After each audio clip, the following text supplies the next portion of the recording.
Here's an interesting exercise from game development that you might not have heard of.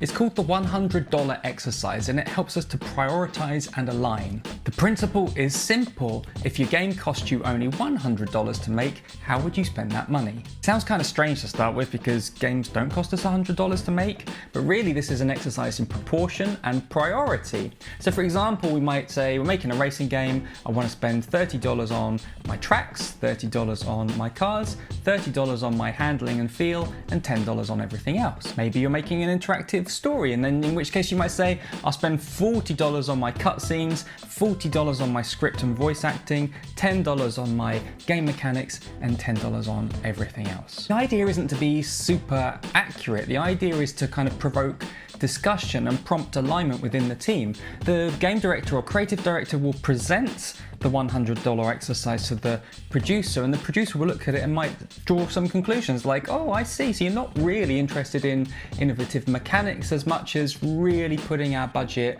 onto the presentation of the story. And this exercise is possible to approach it from a low fidelity point of view, like I've just presented, or go slightly deeper. So for example, you might say, we're going to spend $30 on game mechanics, and then the producer will say, okay, well, look, let's list the 6 or 7 main game mechanics that you've already identified, and then how would you apportion that money to those 6? It's very rare that the answer is even. So for example, unfortunately, a lot of players don't make it from the beginning of the game to the end of the game. So when we're talking about priority and proportion, we will often give more focus to the beginning of a game than the end for that reason. As with most exercises of this nature, it's not the actual answers that are that important as much as the conversation that it provokes and the discussion within the team. It really is a shortcut to alignment and people understanding what it is that the creatives want. And it certainly doesn't replace traditional budgeting, which will follow at a much deeper,